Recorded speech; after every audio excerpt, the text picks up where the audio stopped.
Are you struggling to choose a research topic that excites you and fits the scope?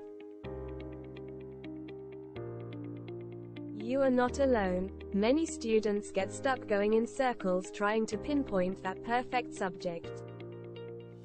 Well, here's a 3-step formula to identify magnificent topics every time. First, pick an area you're genuinely fascinated by, not just what sounds academic.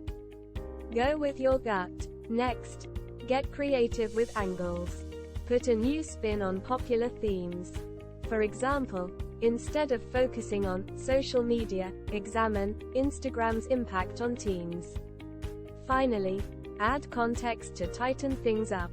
Refine broad subjects like deforestation and specifics like deforestation effects on Ugandan gorillas after 2010. Run your ideas through this interest, creativity, and context formula.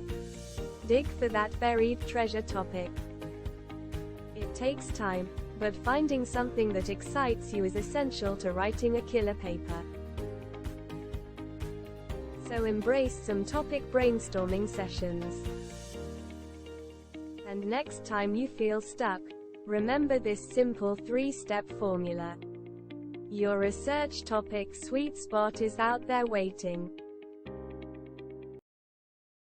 Share your top tips for choosing research topics in the comments. And don't forget to like, share, and subscribe for more research help. Thank you for watching. See you next time.